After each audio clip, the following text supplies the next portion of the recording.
dans Mosaïque Salsa, le podcast qui t'emmène au cœur de la salsa en explorant sa danse, sa musique, son histoire et sa culture. Dans ce nouvel épisode, je discute avec Ryan autour de la notion de progression. Comment faire? Quelles sont les étapes à passer? Il partage avec passion sa vision de l'évolution. C'est au Paris Salsa Marathon que nous nous sommes retrouvés entre deux danses et j'étais ravie de partager cette discussion avec lui. Bonjour Ryan. Coucou Manon. Est-ce que tu peux te présenter avant qu'on commence? Bien sûr. Du coup, moi c'est Ryan. Je suis un danseur de salsa principalement. Aujourd'hui, j'habite en Italie et j'ai commencé la salsa il y a 7 ans maintenant. Je me suis formé principalement chez Allegria.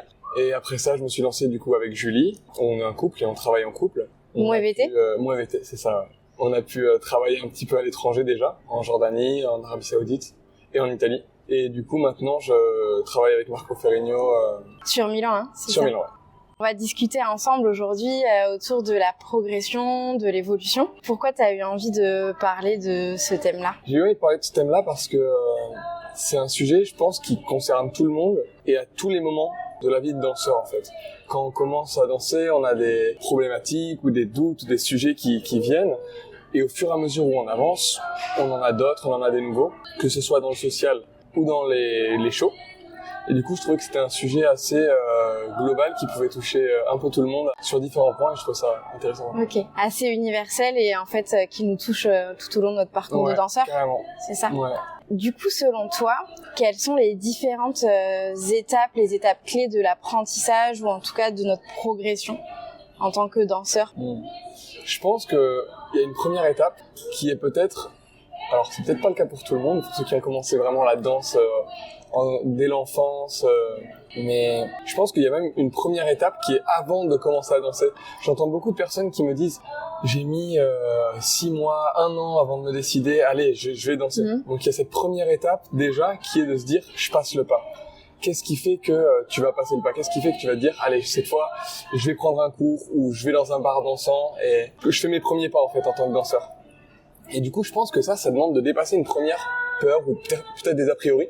Parce que j'ai l'impression qu'en fait, ça sera toujours différent ce qu'on imagine de la salsa et ce que c'est en fait. Parce que le social, quand on pense à la salsa, peut-être qu'on imagine, moi quand j'ai commencé, je pensais que c'était de la chorégraphie uniquement en fait. Donc quand j'ai découvert la salsa et qu'on m'a dit en fait c'est de l'improvisation sur de la musique, je me suis dit vraiment c'est incroyable. Et du coup t'apprends des codes et t'apprends en fait à t'amuser sur une musique plus qu'à une choré que tu répéterais à chaque fois. Et du coup je pense que cette première étape c'est de découvrir un petit peu l'univers. Une fois que tu es dedans, je pense que tu as aussi ces premières étapes qui sont te dire bon, je vois un peu comment ça se passe aujourd'hui, faut que je dépasse peut-être ma timidité, faut que je dépasse ces premières étapes un petit peu effrayantes de se dire et si je fais mal, je connais pas assez de passes.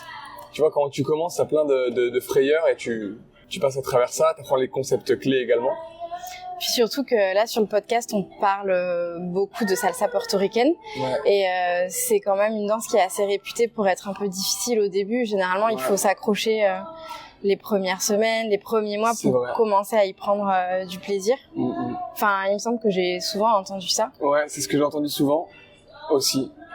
Ayant commencé par la porto, j'ai pas eu ce moment où je passe par la cubaine et ensuite je fais la transition. J'ai découvert qu'il y avait de la cubaine peut-être 6 mois après avoir commencé quoi. Mais c'est vrai que le premier feeling que j'ai eu en commençant la porto, c'était ouais, je comprends rien, j'ai envie c'est bizarre, ça a l'air simple, mais c'est compliqué dans mon corps, donc j'ai envie de pousser un petit peu.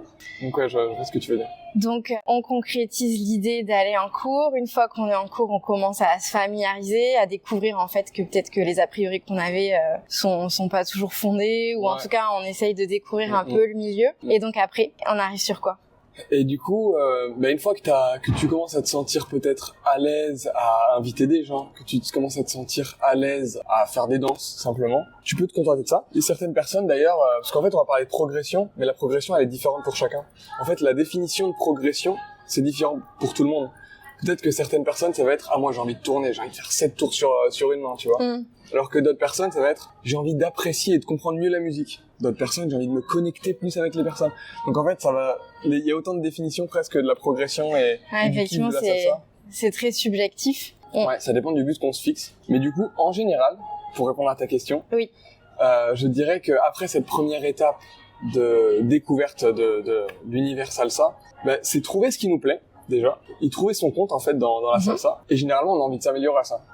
tu vois. C'est-à-dire que on commence à prendre des cours, peut-être ce que tu kiffes c'est la connexion avec quelqu'un, ou c'est le côté chaud directement peut-être, et se dire comment je peux m'améliorer en faisant ça. Et du coup tu vas passer un process qui va être au début une progression rapide parce que tu découvres, donc tu comprends des concepts super rapidement, puis après peut-être tu vas commencer à te dire tiens, il y a ce moment, il y a ce passage où il faudrait que je passe plus de temps parce que c'est pas si facile. Il y a aussi de la frustration peut-être qui peut venir parce qu'il y a certains moments sur la progression où tu fais un plateau, où tu progresses plus trop ou plus aussi rapidement. Et aussi, il peut y avoir un moment où tu as un déclic qui te permet de repasser dans une progression en fait. Parce que je pense que la progression, elle est pas linéaire.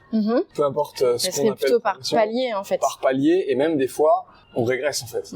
Peu importe comme on travaille, des fois on régresse, même si on lâche pas. Et du coup, comment on fait pour justement passer au-dessus de cette frustration et soit patienter pour réatteindre une dynamique de progression? Qu'est-ce qu'on peut faire?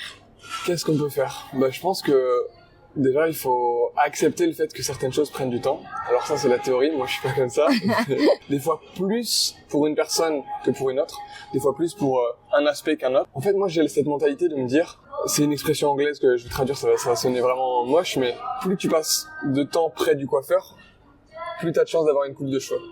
D'accord. Et du coup, ce que je veux dire par là, c'est plus tu restes exposé à ce que t'as envie d'atteindre, et plus t'as de chance de l'atteindre rapidement, ou en tout cas de l'atteindre. C'est aussi pour ça que j'ai fait une formation pro. C'est parce qu'en fait, la formation pro, au début, tu sais, t'as l'excitation, t'es à donf du jour 1 pendant peut-être les premiers mois, ou même la première année peut-être, et il y a un moment où, aujourd'hui tu vois la répète, c'est dur d'y aller quoi. Mais t'es obligé. Et en fait, se mettre dans un environnement ou en tout cas se forcer des fois peut-être à continuer d'aller danser, même, ou de faire une danse en plus, de travailler sur ce qu'on a envie de travailler, sur le long terme, même si dans l'instant on se dit, ça nous coûte un petit peu, peut-être que sur le long terme, la consistance fera qu'on progressera et on passera ce palier malgré le fait que ça prend un peu de temps. Donc ça nécessite forcément de la discipline. Ouais. Aussi, j'avais l'impression que tu parlais de cette notion d'engagement, que parfois de s'engager, que ce soit, donc toi c'était dans le cadre de ta formation pro, mais parfois au sein d'un groupe, ou alors avec quelqu'un aussi, ça peut aider. Je trouve se donner rendez-vous pour des trainings. Il me semble que cette notion d'engagement, des fois, elle peut aussi servir de aider la discipline en tout cas. C'est clair. Surtout en salsa, je trouve, parce que la salsa, c'est pas un milieu, je dirais, assez professionnel pour tout le monde, pour que des gens se disent tiens, je vais commencer la salsa, je vais m'entraîner 3 heures par jour. Parce qu'en fait, il y a un aspect social à la salsa, et je parle pas du social dancing, mais il y a l'aspect de groupe en fait, qui est super important. Même les danseurs professionnels qui se mettent à la salsa après, je trouve que ils ont découvert ça à travers un groupe. Donc en fait, tu vas en soirée avec des potes, tu t'entraînes avec des gens que t'apprécies et tu continues de progresser avec ça. Même tu vois les acteurs de la salsa qui sont là depuis longtemps continuent d'apporter à ce milieu, comme toi par exemple, mais des fois à travers autre chose, à travers un podcast, à travers un événement, à travers d'autres choses. Et du coup, l'aspect social dans la salsa est super important.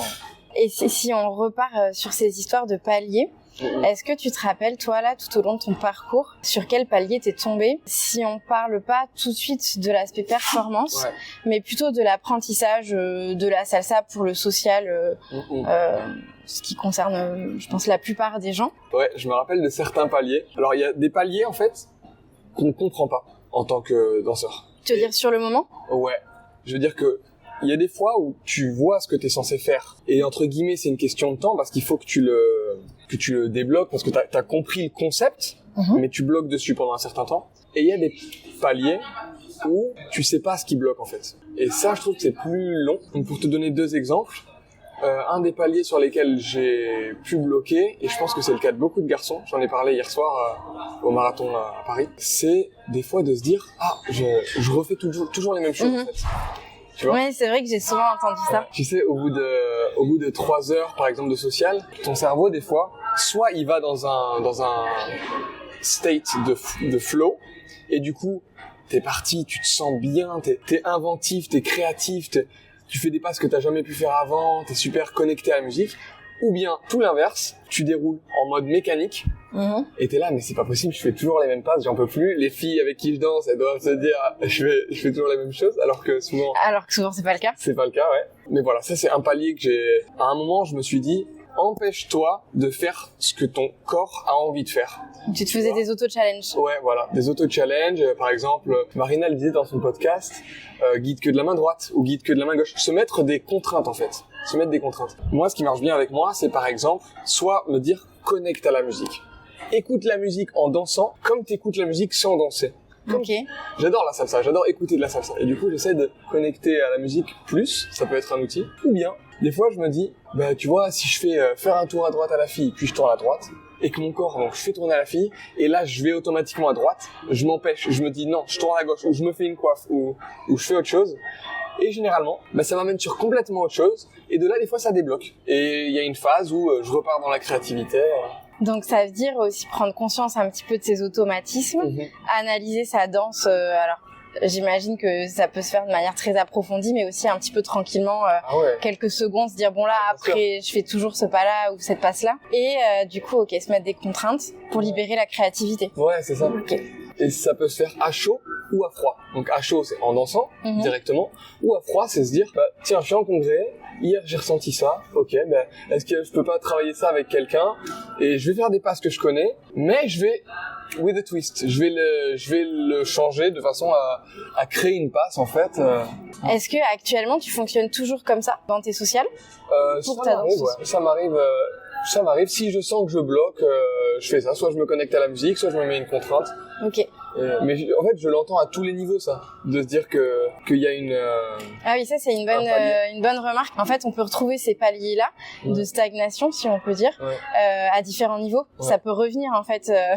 Des fois, on n'est pas débarrassé de ces blocages-là. Je sais pas si on en est vraiment débarrassé à tout moment, mais je pense qu'on le travaille suffisamment pour se sentir à l'aise à le gérer. En fait, les erreurs vont venir. Il y aura toujours des erreurs. Il y aura toujours, des difficultés. Et en fait, c'est juste qu'on apprend à les gérer. Tu vois, genre. Et du coup, ça se débloque peut-être plus vite aussi avec l'expérience et avec. Ouais, c'est ça. Ça se débloque plus vite. Des fois, un peu plus ça reprend un peu plus de temps.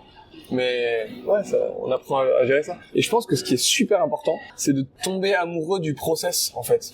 C'est-à-dire de se dire, c'est pas grave si aujourd'hui, ce soir j'ai dansé et je me sentais en automatisme, ou bien j'arrivais pas à me faire comprendre sur tel aspect ou tel autre. Ou pour les filles peut-être, je comprenais pas telle figure, j'ai vraiment du mal à me sentir en équilibre sur mes jambes. Mais en fait, je pense que c'est important de se sentir à l'aise dans le fait de progresser, malgré le fait que on soit face à un échec entre guillemets. Parce que ça fait partie du progrès. Et c'est le mieux qu'on puisse faire pour que demain, ça soit mieux encore. Qu'on soit plus satisfait, on peut progresser sur différents axes. Donc peut-être que parfois, quand on est bloqué, on peut aussi aller chercher un autre axe de travail pour pas se lasser justement ou... Ouais, carrément. Je pense que, en plus, la salsa, c'est vraiment très riche. C'est un peu infini. C'est vraiment infini. Et puis plus tu creuses, plus tu te rends compte à quel point c'est profond, quoi. Et du coup, en effet, si jamais tu cherches, t'es bloqué sur, je sais pas moi, des shines un petit peu footwork mambo, tu peux faire du body move, tu peux te concentrer sur le partner work, tu peux faire du spin. Il y a 1000 aspects que tu peux travailler en une danse, donc c'est clair que tu peux passer d'un aspect à l'autre, complètement. Là, on a parlé social, mais si on parle un peu performance, show, qu'est-ce que tu penses du coup de la progression dans ce domaine-là? Je pense que c'est un petit peu différent, la progression pour le social et la progression pour le show, parce que souvent, le social, on n'a pas vraiment d'engagement dans le social, de commitment. Parce qu'en fait, on danse le social pour nous. Et souvent, le show, à moins de danser en solo, on le danse en couple ou en team. Et du coup, on fait partie d'un groupe. Et en ce sens, on a peut-être un engagement qui est différent. Parce que ça englobe aussi d'autres personnes. Et du coup, ça peut générer d'autres choses. Parce qu'on veut progresser en tant que groupe, on veut tous progresser.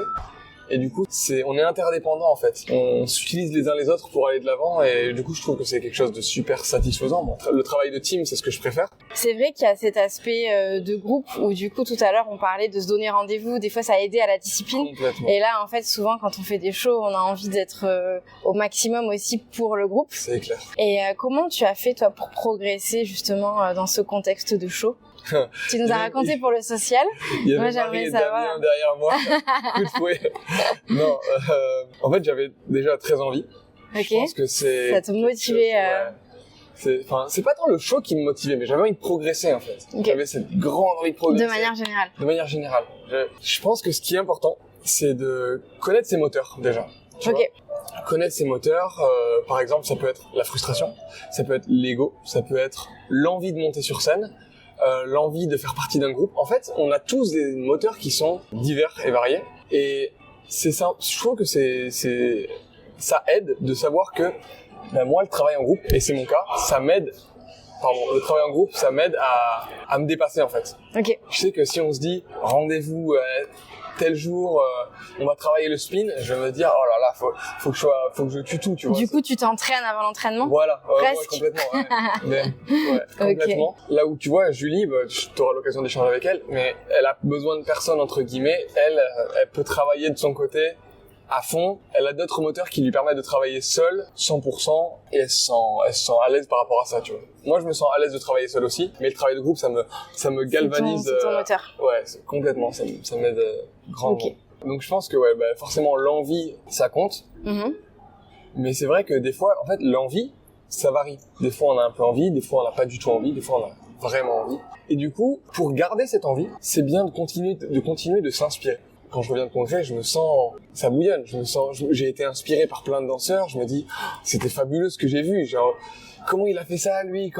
Et du coup, ça te remplit, ça te donne envie de te dépasser, de travailler peut-être d'autres aspects que peut-être t'avais jamais voulu travailler, tu vois. Et donc justement par rapport à ces personnes que tu croises et qui t'inspirent ou qui nourrissent ta progression, donc t'as travaillé longtemps avec Allegria, ouais.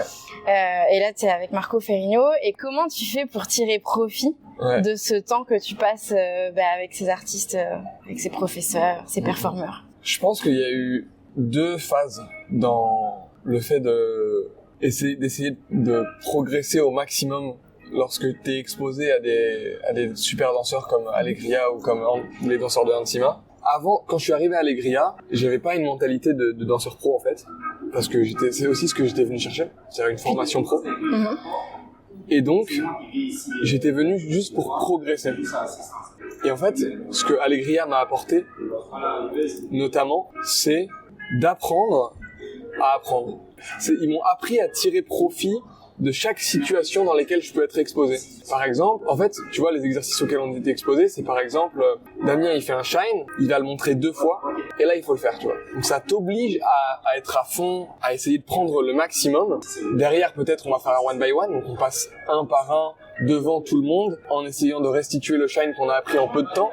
Et du coup, ça, c'est des exercices, en fait, qui te poussent à tirer profit de peu de ce qu'on peut te montrer. Et ça, c'est super, parce que du coup, même aujourd'hui, tu me montres une vidéo d'un shine, je peux te faire les comptes juste en regardant la vidéo, et du coup, c'est beaucoup plus facile pour moi aujourd'hui de restituer ça. Et donc, quand t'es exposé à d'autres environnements, à restituer rapidement ce à quoi t'es exposé en fait. Donc là, il y a plusieurs choses que j'entends. Il y a l'optimisation des opportunités de ces moments-là, et il y a aussi en fait un gros travail de mémoire visuelle. Ouais. C'est ça? Oui, il y a un travail de mémoire visuelle, mais en fait, c'est pas que de la mémoire visuelle, je pense. Ok. Il y a plusieurs types de mémoire. Oui. Et en fait, ça aussi, ça dépend de chacun. Tu vois, en termes de progression, il y en a qui ont une mémoire plutôt auditive, d'autres qui ont une mémoire plutôt kinesthésique, d'autres plutôt visuelle. En fait, non, on a tous les trois. Mais c'est vrai qu'on a tendance peut-être à mettre l'accès plus sur l'un ou l'autre. Mais c'est bien de travailler les trois, je pense. Mm-hmm. Comme ça nous permet mais quand tu vois un shine, tu peux le mémoriser. Quand t'entends les comptes, déjà, t'as la rythmique qui t'est donnée. De manière kinesthésique aussi, prendre son aise dans l'espace aussi, ça aide à mémoriser ce que t'as à apprendre, quoi. Donc, ça, c'est un gros aspect qui m'a énormément servi chez Hansima notamment. Enfin, chez Marco. Oui. Parce que quand on est arrivé avec Julie, on n'avait pas prévu de rentrer dans la pro, en fait, ou dans la team. On a eu cette opportunité parce que on est arrivé dans les cours. Moi, on est allé voir Marco avec Julie et, on lui a dit, nous, on est à ta dispo. Si t'as envie de nous donner du taf, n'hésite pas, fais ce que tu dois faire pour nous pousser. Si en cours, tu dois nous pousser, fais ce que t'as à faire pour nous pousser, en fait. Donc on s'est mis vraiment dans cette situation parce qu'on avait l'habitude, grâce à Allegria, de prendre plus que juste un cours, quoi, de se faire un petit peu pousser.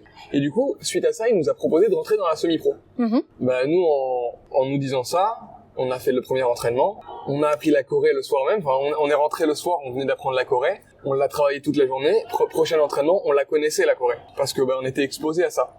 Et en même temps, on sait que c'est le genre d'opportunité que t'as une fois. T'as une fois l'opportunité de faire une première bonne impression, en fait. C'est maintenant ou jamais, en fait. C'est maintenant ou jamais. Donc, on fait le premier entraînement, on apprend la choré, et quand on revient, on peut la faire le week-end de même, tu vois. Et du coup, être préparé à ce genre d'opportunité, c'est ce qui nous a permis, je pense, de montrer à Marco que on était à fond, quoi, et que bon, la choré on l'a fait, ok, pousse-nous sur autre chose, tu vois, ou je sais pas. Et du coup après on a eu accès au choré pro, et de la même manière, dès qu'on a eu accès à ça, on s'est arraché pour maîtriser les chorés le plus rapidement possible. Et donc là c'est quoi l'étape d'après? C'est une bonne question. T'as peut-être pas la réponse aujourd'hui. Ouais, j'ai pas forcément la réponse. En fait, j'ai des idées, mais que j'ai pas forcément partagé maintenant. Ok, bon. Ouais, on en parlera après. Ok. J'aimerais qu'on parle un peu en termes de style. Ouais. Parce que là, on a parlé sur la pédagogie, sur comment apprendre, sur comment se saisir des opportunités. Mais voilà, par exemple, entre Alegria ou entre Ensima, il y a deux styles très différents. Ouais.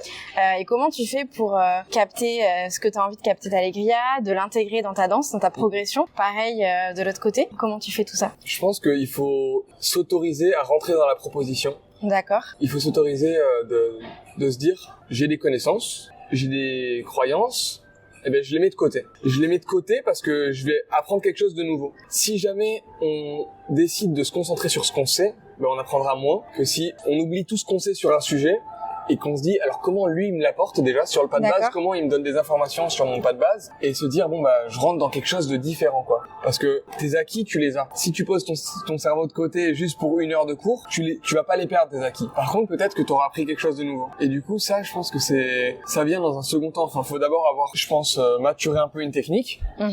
Le piège, c'est de se dire, ah ouais, je sais faire ça. Ouais. De considérer que c'est acquis. De se dire que c'est suffisant, en fait, je veux dire. Ok. Est-ce que en arrivant là à Milan, t'as trouvé que c'était facile justement de mettre tes acquis de côté, en tout cas d'arriver comme une page blanche, d'intégrer la technique plutôt du côté de Marco Ferrigno? Est-ce qu'aujourd'hui t'as le sentiment que t'as réussi à mixer les deux techniques? C'est en cours d'acquisition, j'ai envie de dire, ouais. C'est en cours parce que je remercierai jamais assez Alegria pour ça, c'est que ils m'ont transmis une technique qui, je trouve, me permet de m'adapter à différents styles, en fait. Ok. Par exemple, je te parlais de l'apprentissage des comptes, je te parlais de la qualité des appuis. Est-ce que c'est un vrai transfert que je fais? Est-ce que c'est un touch? Est-ce que c'est un bounce? Ça, c'est un travail qu'on a fait énormément chez Alegria. Et ça, c'est universel. Un bounce ou un pas ou un touch, ça peut se mettre au service de plein de styles différents. Ouais, exactement. Et du coup, quand je suis arrivé à Milan, j'ai pas eu trop à mettre ça de côté dans les cours. C'était plutôt à mon service, en fait. Ok. Ça me libérait l'esprit pour me concentrer sur d'autres choses. Donc, ce qui va être important aussi, c'est d'analyser justement sur quels acquis tu peux t'appuyer pour t'imprégner d'un style nouveau. Ouais, complètement. Okay. Complètement. Je pense qu'il y a des acquis fondamentaux qui seront vrais un peu tout le temps. Par contre, il y a peut-être des choses, notamment en termes de styling, qui viennent de différents styles, de différents genres. Et c'est là où faire un peu plus attention d'où vient le pas, d'où vient le moteur, même des fois physique. Tu vois, est-ce que l'énergie vient de l'épaule? Est-ce qu'elle vient de l'omoplate? Est-ce que ça vient plutôt du dos? Du coup, en fait, en arrivant à Milan, j'ai eu des acquis, donc de Alegria, que j'ai pas forcément eu à mettre de côté pour certains, puisqu'ils m'ont été utiles et en fait ils ont été plutôt à mon service. Je pense par exemple à l'apprentissage de Shine, c'est quelque chose qui a été, tu vois, Marco il le fait avec un style des fois moderne, des fois flamenco, des fois il fait énormément de variations de styles, mais les pas ça reste les mêmes. Donc en fait l'apprentissage rapide des Shine par exemple, comme on en a parlé, ça m'a permis de libérer mon esprit pour me concentrer sur d'autres choses. Et ça c'était top. En termes de styling, j'ai pas forcément un background énorme dans d'autres styles de danse, ce qui fait que je suis un peu une page blanche, pas trop inscrit ou marqué par un style, si ce n'est la salsa générale, avec les logiques de salsa de base. Et donc, là, je m'imprègne petit à petit de ce qui se passe à Milan. D'ailleurs, j'ai pris aussi des cours chez Sosa. D'accord, ouais, encore un style très différent. Ouais, mais assez complémentaire en fait. Mais pour moi, Sosa, tu vois, c'est le danseur de salsa, entre guillemets. C'est-à-dire que Marco, tu vois, il propose du mambo moderno. Oui. Donc c'est un style déjà fusionné. C'est assez fusion, oui. Là où Sosa, il fait aussi un peu de fusion, mais pour moi, c'est de la salsa quand même qu'il fait, tu vois. Il fait de la fusion, mais en fait avec des danses latines, vraiment. Donc en fait, ce que j'ai aussi poussé chez Fernando Sosa, Oui. c'est le style de la salsa. Avec les cours de Tatiana, notamment de Body Move, les cours de Angelo Giuffre en afro. J'avais pas fait d'afro auparavant. J'ai pris mes claques Ça donne vraiment envie d'aller à Milan. Ouais, Milan, c'est top. Faut venir. Ok. Donc là, on a parlé de la progression en social, de la progression en show. Comment tu organises ta pratique, toi, au quotidien, justement, par rapport à ces deux aspects-là? Ça dépend de différents facteurs. Ça dépend de où je suis. Ok. Parce que tu vois, cet été, par exemple, j'étais au Moyen-Orient. Oui. Et du coup, j'ai pas du tout organisé ma pratique comme je vais l'organiser sur l'année qui vient à Milan. Si jamais je dois donner des conseils pour des gens qui feraient du show, par exemple, avant tout, c'est la consistance. C'est le fait de pratiquer souvent. Des fois, il vaut mieux faire 1 heure tous les jours, 4 heures un jour, et puis plus rien pendant 2 semaines. En fait. 1 heure tous les jours, tu vas progresser vraiment fort. Mais ouais, vaut mieux faire vraiment de manière régulière. Ok, donc la régularité, vraiment, pour que ça rentre dans le corps, en fait, à fond. Ouais, c'est ça, parce qu'en fait, ouais, complètement. La régularité, c'est un facteur clé. Donc ça veut dire que toi, t'essayes quand t'es en période, du coup, là, comme à Milan, tu donnes des cours et tu fais des perfs. Ouais. Quand t'es sur ce modèle-là de vie. Alors, ouais, pour la régularité, j'essaie d'être... Ça, c'est un facteur qui est vrai dans les deux cas. Quand je suis à l'étranger et quand je suis à Milan. Dans tous les cas, tu prends du temps. Ouais, pour faire du sport. Travailler. Et pour... Ah oui, le sport aussi. Ouais, le sport, c'est un facteur important aussi. Donc, ouais, pour m'entraîner, j'essaie de m'entraîner et de faire du sport un peu tous les jours. Il y a peut-être un jour où ça va sauter, mais en règle générale, tous les jours, j'essaie de m'entraîner sur les fondamentaux. Parce que c'est ce qui est le plus important. Donc, des techniques de tour, des shines, du body move. Ok. Ce genre de choses. Des masters avec Julie, ce genre de choses. Ok. Sur Milan, j'organise mon temps à travers la semaine. Donc, il y a le temps que je peux pas bouger, qui sont les entraînements. Donc, on s'entraîne avec 2 la fois team, par semaine c'est avec ça la team.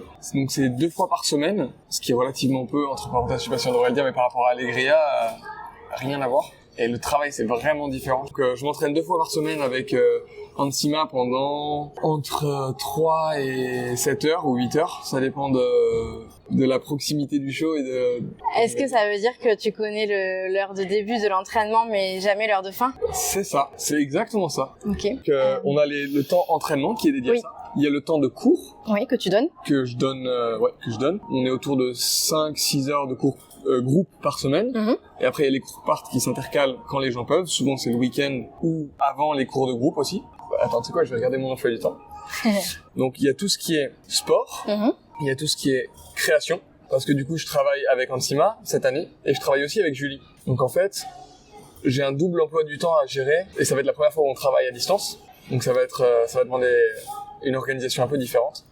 Il y a tout le temps aussi de contact d'événements, c'est-à-dire de rentrer en contact avec des événements ou de simplement être en discussion avec des fois on engage des discussions qu'on termine un petit peu plus loin, donc il y a une... Ouais, ça c'est important à mentionner parce que c'est aussi du temps en fait dans la semaine de répondre aux messages, de checker les dispos, de vérifier les conditions de travail, enfin de tout ça. Bien sûr. C'est beaucoup de temps, j'imagine. Ouais, complètement, notamment le travail de réseaux sociaux.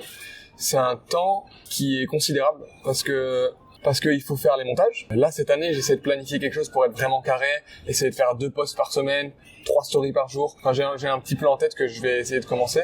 À travers ces 4 aspects principaux, faut essayer de trouver l'équilibre pour manger, dormir. Ouais, pour manger, pour dormir. Ouais, pour manger, pour dormir. C'est important aussi, ouais. Le fait que tu sois professionnel dans le milieu de la salsa, effectivement, ça implique des semaines bien chargées et quand même bien structurées. T'as toujours fonctionné comme ça? Dans la salsa ou Oui. Ouais, en fait, ça dépend. Tu vois, par exemple, cet été, on était au Moyen-Orient avec Julie. Quand je vais dans un pays à travers un organisateur, c'est un peu différent parce que c'est lui son travail à lui, c'est de nous faire venir, d'organiser un peu tout. Du coup, à ce moment-là, on est plus centré. On a moins, on va dire, l'aspect de contacter des gens et l'aspect réseaux sociaux. Un petit peu moins, on pourrait dire. Parce qu'on travaille en collaboration avec une structure. Le travail de cette structure, ça va être de contacter des gens. Ça va être de faire venir des élèves. Ça va être de promouvoir. Le travail est un peu plus partagé quand on travaille avec des organisateurs. À chaque fois qu'on a parlé de progression, il me semble que ça passait beaucoup par l'introspection, par l'analyse, qu'elle soit de longue durée ou pas, de où on en est et qu'est-ce qu'on peut faire pour progresser. Et donc, dans cet emploi du temps bien chargé que tu as, est-ce que tu arrives toujours à avoir ces temps un peu d'analyse ou est-ce que finalement ça se fait vraiment un peu au long cours? Je pense, en fait, je dédie pas un temps à ça, particulier. C'est-à-dire que j'aime bien travailler avec un agenda, tu vois. J'ai de cette heure-là à cette heure-là, je fais ça. Mais j'ai pas un temps dédié, genre 15 minutes méditation, pense à ce sujet, tu vois. Mais quand je sens que j'en ai besoin, généralement, j'en parle avec des gens avec qui je me sens à l'aise. Donc ça peut être des réflexions partagées aussi. Moi, je fonctionne plutôt comme ça, en ping-pong. Ok. Ouais. Ok, c'est intéressant. J'aime bien. Généralement, tu vois, je fonctionne en ping-pong et après, ça me donne de la réflexion. J'ai une dernière question pour toi, Ryan. C'est quoi la place de la salsa dans ta vie aujourd'hui? Je vais répondre en deux axes. Moi, des fois, je vois la salsa comme une relation amoureuse. En fait, comme une relation amoureuse que tu pourrais avoir avec quelqu'un. Quand tu commences la salsa, t'es dans la phase de lune de miel un petit peu, donc tout va bien, c'est un truc de fou. Tu vas en soirée, toutes tes danses, elles sont exceptionnelles. T'as un amour qui est passionné, tu vois. Et en fait, plus le temps passe, et plus t'apprends à aimer la salsa d'une manière qui évolue, en fait, d'une manière un peu différente. Parce que peut-être tu deviens plus exigeant sur certains aspects, peut-être que t'as moins le temps pour la salsa, et donc en fait, dans cette évolution, je pense qu'il faut apprendre à aimer ce que tu fais pour des choses simples, en fait. Tu vois, pourquoi je te parle de ça? C'est parce que je pensais à, tu vois, quand tu commences, des fois, en tant que mec, des fois, t'as envie d'accumuler des passes. T'as envie d'apprendre plein de passes. Parce que tu te sens bloqué. C'est comme quand t'apprends une langue, t'as envie d'apprendre plein de mots pour pouvoir t'exprimer. Mais des fois, apprendre plein de mots, mais pas savoir comment les agencer, c'est important cette phase, je pense. Mais des fois, c'est bien de savoir dire des phrases simples. Tu veux dire qu'après la passion, là, t'as le goût vraiment des petites choses simples de la salsa? Ouais, j'ai les deux en fait. T'as toujours les deux. Des fois, je suis fou amoureux de ma salsa, tu vois, mais des fois, une simple danse à base de crossbody sur place, c'est très bien aussi, tu vois, alors que y a pas besoin d'être un technicien de fou pour faire ça. Tu vois, Julian Moody. Oui. Un jour, il m'a dit, tu sais, Ryan, là, t'apprends plein de passes, et t'aimes bien danser en envoyant plein de trucs, mais un jour, tu comprendras. Et aujourd'hui, je me rends compte de ça. Il m'a dit, quand tu tomberas avec une danseuse qui est technique, qui peut suivre tous les trucs les plus fous que tu peux guider, eh ben en fait, ce que tu feras, c'est des crossbody, c'est des trucs les plus simples. Et aujourd'hui, je comprends ça, parce qu'en fait, le plaisir de la danse peut venir vraiment des choses très simples. Se connecter avec sa partenaire, se connecter avec la musique, kiffer le moment. Je pense qu'une des choses les plus belles qu'on peut offrir à tous les niveaux, c'est d'être présent dans sa danse, d'être présent avec sa partenaire, son partenaire, ou d'être présent dans l'entraînement, ou d'être présent pour la musique.